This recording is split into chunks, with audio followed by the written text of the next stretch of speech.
Good morning प्यारे बच्चों, अब हम quadratic equations chapter 4 class 10th mathematics का ले रहे हैं। तो क्वाड्रेटिक इक्वेशन में मैं आपको डिटेल इसके बारे में बताने से पहले सबसे पहले मैं आपको बताने जा रहा हूँ इसके क्या यूज़ है हमारी लाइफ में, हम क्यों पढ़ते हैं क्वाड्रेटिक इक्वेशन को। इसके बाद में मैं आपको बताऊँगा कि जो पोर्शन अभी जो सेशन 2020-21 यानी कोरोना के कारण जो सीबीएसई ने कितना सिलेबस जो क्वाड्रेटिक इक्वेशन वाले जो चैप्टर है इससे कितना सिलेबस रिमूव किया है वो मैं आपको डिटेल बताऊंगा। इसमें हमको क्या पढ़ना है क्या नहीं पढ़ना है, एक्सरसाइज में कौन से क्वेश्चन आएंगे कौन से नहीं आएंगे वो भी एक्सप्लेन करूंगा। उसके बाद हम एक्सरसाइज को सॉल्व करेंगे बच्चों। तो बच्चों जैसे मैंने यहाँ पर आपको एक डायग्राम दिखाया हुआ है, फिगर या फोटो दिखाया हुआ है। इसमें एक प्लेयर है जो बास्केटबॉल खेल रहा है और बॉल को यहाँ बास्केट में डाल रहा है।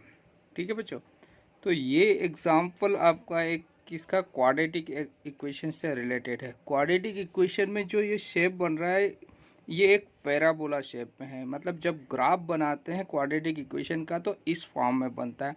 तो जितने भी कर्व शेप में पैराबोला फॉर्म में बनते हैं वहाँ सब जगह क्वाड्रेटिक इक्वेशन होती है। जैसे जेवलिन थ्रो करते हैं हम, है ना, किसी भी प्रकार की बॉल को थ्रो करते हैं, आप फुटबॉल ले लीजिए या कोई सी भी बॉल को अगर फेंकते हैं थ्रो करते हैं तो इस शेप में अगर पत्थर भी उछालते हैं ऊपर तो इसी शेप में आएगा। तो ये कितनी दूर और किस पॉइंट पर हमको टारगेट करना है ये सारी चीज़ें हैं ना क्वाड्रेटिक इक्वेशन से तय की जाती है। अब जैसे यहाँ एक और एग्जांपल दिया है मैंने, ये बाइक रेस आपने देखी होगी और स्टंट भी करते हैं बाइक रेस वाले जो है खिलाड़ी, जो इनको चलाने वाले जो है। तो इसमें देखिए एक कर्व शेप बन रहा है, ये एक पैराबोला कहलाता है बच्चों। तो इसमें ये डिसाइड करना रहता है कि हमको कितनी छलांग लगाना है और कितनी दूर जाकर हमको बैलेंस करना है बाइक को। तो ये सारी चीज़ें जो है जो इनके एक्सपर्ट रहते हैं, जो इनके कोच रहते हैं, तो वो इस टेक्नोलॉजी का यूज़ करते हैं। टेक्नोलॉजी में हमारी एक क्वाड्रेटिक इक्वेशन एक अहम रोल अदा करती कि हमको टारगेट करना है कितनी दूर जंप करना है ताकि कि चोट ना आए और हमारा जो टारगेट है वो सक्सेस रहे बच्चों। नेक्स्ट एग्जांपल आपको यहाँ तोप दिखाई दे रही थी, पुराने ज़माने की जो यहाँ पर तोप दिखा रहे हैं एग्जांपल में। अभी जो हमारी बोफोर्स तोप वगैरह रहती है सेम उसी पैटर्न पर है कि हमको जो अपना टारगेट है जहाँ पर ये तोप का जो गोला गिरना चाहिए, जो बम गिरना चाहिए, उसके अंदर जो भी बारूद रहता है कितनी दूर जाकर जो दुश्मन का इलाका है वहाँ पर फटना चाहिए। तो ये इस कर्व से डिसाइड करता है। तो और ये कर्व जो है हमारे क्वाड्रेटिक इक्वेशन का एक एग्जाम्पल है बच्चों। पार्क तो हम सभी घूमने जाते हैं, तो पार्क में आपने ऐसे ये फव्वारे गिरते हुए देखा होगा, बहुत आनंद भी आता है जब हम देखते हैं। तो इसमें जो एक कर्व बनते हैं कि कितनी दूर तक जाएंगे, इससे बाहर पॉइंट से बाहर तो नहीं निकल रहे हैं। तो ये सारी जो चीज़ें डिसाइड होती है और जब इसका बनाया जाता है, इसको मैन्युफैक्चर किया जाता है, तो उसमें क्वाड्रेटिक इक्वेशन का बहुत बड़ा अहम रोल होता है बच्चों। नेक्स्ट एग्जांपल मैंने आपको दिया है, ये वाटर पार्क आप गए होंगे और इस प्रकार से आपने यहाँ पर सवारी भी की होगी। तो ये इस प्रकार के जो झूले का जो शेप बना हुआ है, ये जो पार्क पे जिस पे ये गाड़ी मूव करती है, ये जो शेप है ये एक पैराबोलिक फॉर्म में है। तो इस यहाँ पर भी इसको बनाने में भी और इसको स्पीड को तय करना है, इन सारी चीज़ों में क्वाड्रेटिक इक्वेशन का यूज़ होता है बच्चों। अनदर एग्जांपल है जो ये ब्रिज दिखाई दे रहा है आपको।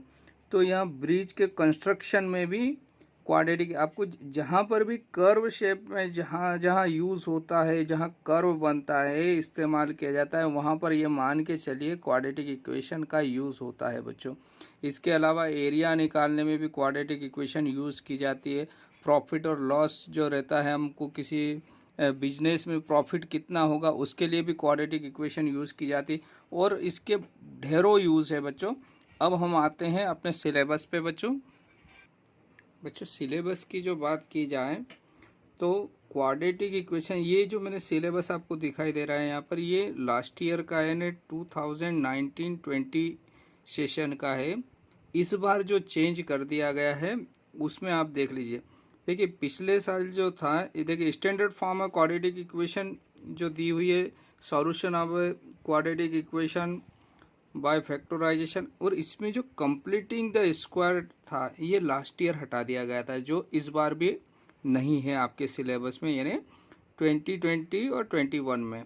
ठीक है, इस सेशन में आपको कोरोना काल में ये सिलेबस से नहीं है आपके सिलेबस में। इसके अलावा बहुत बड़ा इसमें जो रिमूव किया गया है वो है बच्चों situational problem based on quadratic equations related to day to day activity to be incorporated. मतलब जो अभी मैंने बताया था डे टू डे लाइफ में जितने भी एग्जाम्पल आपको दिए थे, है ना आपको, तो इस प्रकार की जो सिचुएशन बनती है, अप स्ट्रीम डाउन स्ट्रीम वाले जो क्वेश्चन आते थे, नदी में कोई नाव बह रही है या कोई ट्रेन जा रही है आ रही है, तो उसकी जो स्पीड में कमी और बढ़ोतरी होती थी, इंक्रीज और डिक्रीज होती है उसकी स्पीड, इस टाइप्स के जितने भी क्वेश्चन थे वो सब इस साल नहीं आएंगे आपको। तो क्या क्या नहीं आएगा, ये रेट से मैंने बनाया हुआ एक कंप्लीटिंग स्क्वायर मेथड हटा दी गई बच्चों, और situational problem based on quadratic equation related to day life, इस टाइप्स की जो क्वेश्चन बनते थे वो नहीं आएंगे। मैं आपको इनको बुक में भी एक बार आपको दिखा देता हूँ। जैसे बच्चों बुक्स का क्वाड्रेटिक इक्वेशन में एग्जाम्पल नंबर फर्स्ट, इसमें ये दोनों क्वेश्चन है, ये डे टू डे लाइफ से रिलेटेड है, तो ये क्वेश्चन जो है अब नहीं आएंगे इस वर्ष। इसके अलावा 4.1 में क्वेश्चन नंबर 2 में जितने में भी क्वेश्चन है ये सारे डे टू डे लाइफ से रिलेटेड है। ये वर्ड्स प्रॉब्लम जो भी दी हुई है इसमें, ये अब आपको नहीं पूछी जाएगी। एक्सरसाइज 4.2 से ये जितनी भी वर्ड्स प्रॉब्लम दे रखी सेकंड से लेके 6 तक, ये भी अब आपको नहीं पूछी जाएगी बच्चों। एग्जाम्पल नंबर 11 और एग्जाम्पल नंबर 12 जो है ये वर्ड्स प्रॉब्लम वाले क्वेश्चन है, डे टू डे लाइफ से रिलेटेड हैं, ये भी अब आपको सिलेबस से बाहर रहेंगे। एक्सरसाइज 4.3 में क्वेश्चन नंबर 4, 5, 6, 7, 8, 9, 10 और 11, ये सारे जो क्वेश्चन हैं बच्चों ये डे टू डे लाइफ से जुड़े हुए हैं, और जो वर्ड्स प्रॉब्लम आपको इनमें दिखाई दे रही है जो दी हुई है, इस टाइप्स के क्वेश्चन अब इस वर्ष एग्ज़ाम में नहीं पूछे जाएंगे। नेक्स्ट ईयर जो भी आएंगे इनके भी मैं वीडियो बना के डालूँगा आपको, तो आपको जब ज़रूरत लगेगी जो अगली क्लास में जो अगले सेशन में अगर इनको ऐड कर दिया जाता है तो आप वो देख सकते हैं। इसी प्रकार से एक्सरसाइज 4.4 से क्वेश्चन नंबर 3, 4, 5 हटा दिया गया है, इसके वर्ड्स प्रॉब्लम से रिलेटेड एग्जाम्पल भी हटा दिए गए हैं बच्चों। तो इस बार चैप्टर काफ़ी छोटा हो गया है आपके लिए क्वाड्रेटिक इक्वेशन, और बहुत इजी हो गया है। अब क्वाड्रेटिक इक्वेशन के बारे में जानकारी लेते हैं बच्चों। तो सबसे पहले मैं आपको बता देता हूँ टर्म्स क्या होती है। टर्म जो है हमारी, तो टर्म्स जो बनती है बच्चों किसी भी नंबर और वेरिएबल से मिलके बनती है। जैसे यहाँ पर लिखा 2 और x, तो ये नंबर और वेरिएबल से मिलकर टर्म्स बनी है। टर्म्स में आप ऐसा भी लिख सकते हैं, जैसे इसके अलावा मैं ऐसा लिख सकता था 3x + 5, यहाँ पर ये सिंगल टर्म थी, ये यहाँ पर 2 टर्म्स हो गई। तो टर्म्स में दोनों जो है आपकी, जैसे 2 टर्म्स है तो ये अनलाइक होना चाहिए, ये अलग है और ये अलग है, ये आपस में ऐड नहीं हो सकती है दोनों टर्म्स।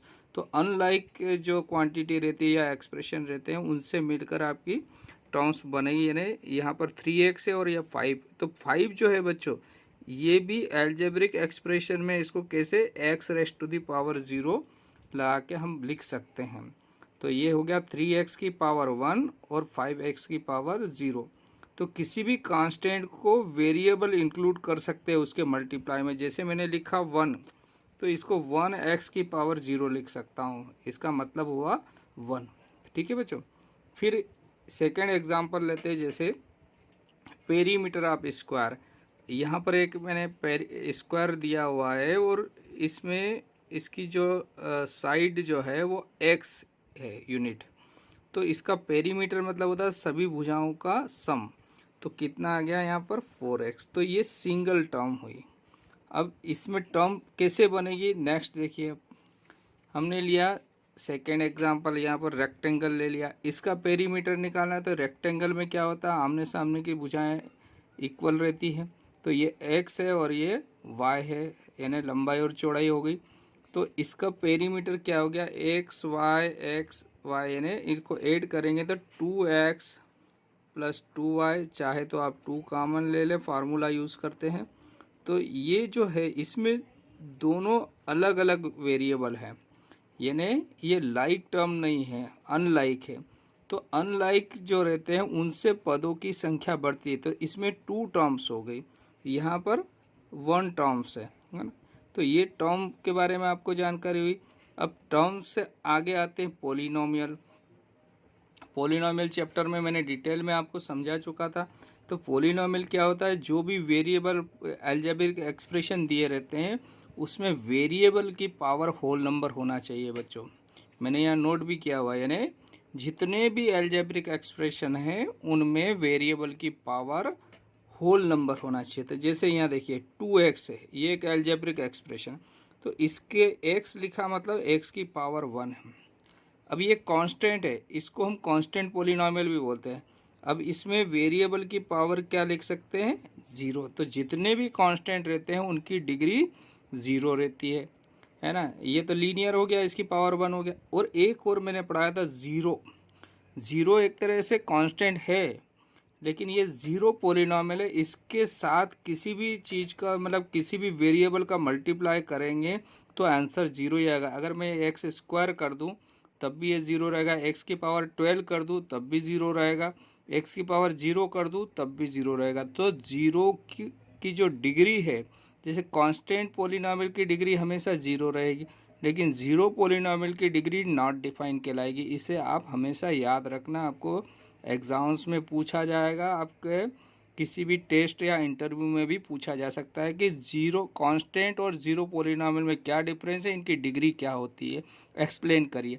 तो ये आपको मालूम होना चाहिए।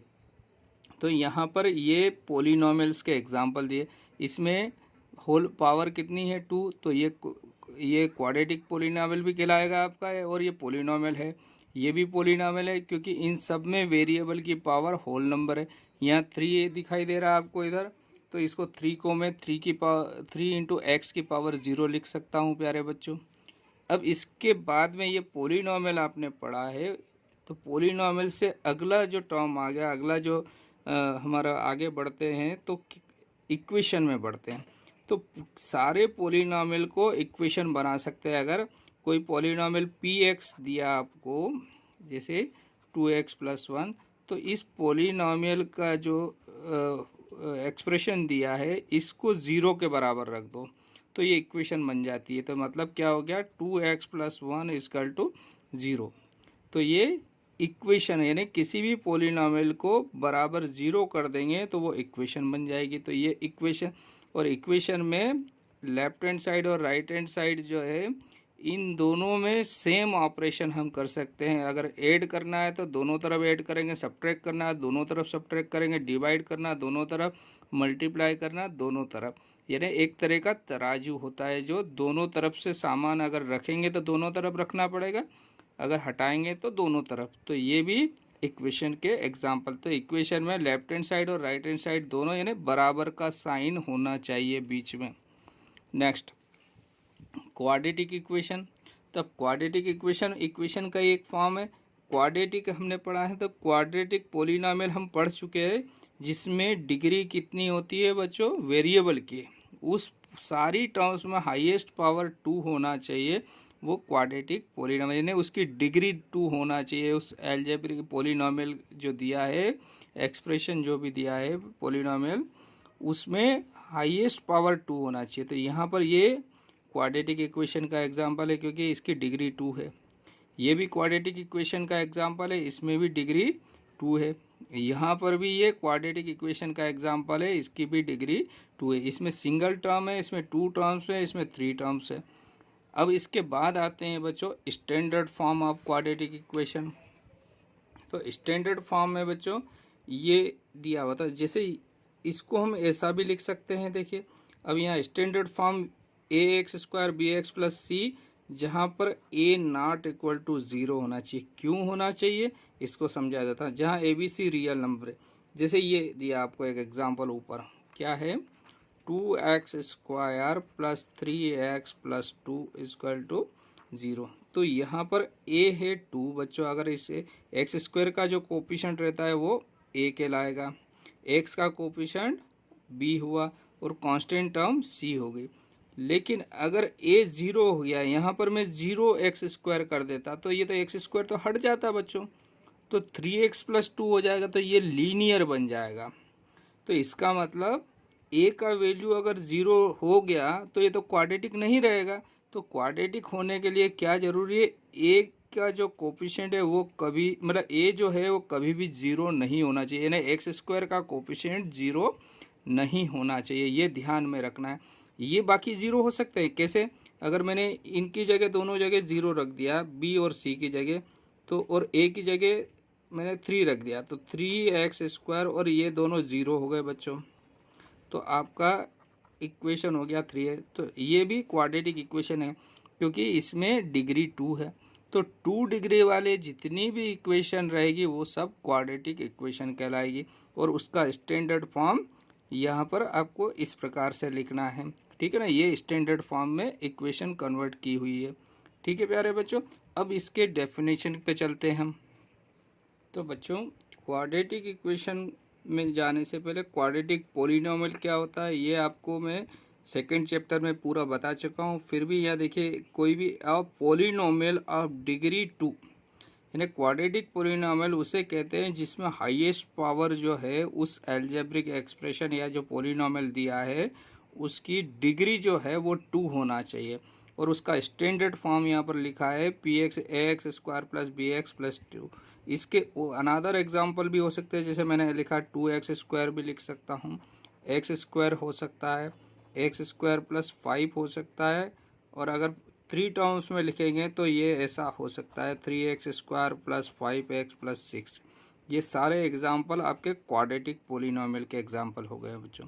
इसके बाद में क्वाड्रेटिक इक्वेशन, तो किसी भी पॉलिनोमियल को इक्वेशन के रूप में चेंज कर देते हैं, यानी बराबर 0 लगा दें उसके आगे, तो वो क्वाड्रेटिक इक्वेशन बन जाएगी। तो ये जैसे मान लो क्वाड्रेटिक पॉलिनोमियल है px, तो if px is a quadratic polynomial then px is equal to 0, यानी इस पॉलिनोमियल को इक्वेशन में बदल दें तो इफ क्वाड्रेटिक, तो ये क्या इज अ क्वाड्रेटिक इक्वेशन।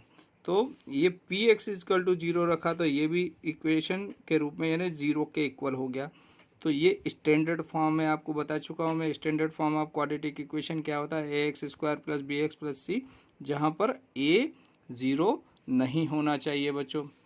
अब इसको सॉल्व करने की अलग अलग मेथड है, जो हम एक्सरसाइज सॉल्व करेंगे उस समय मैं आपको सब बताता जाऊंगा, लेकिन फिर सिर्फ आपको यहाँ पर परिचय दे रहा हूँ।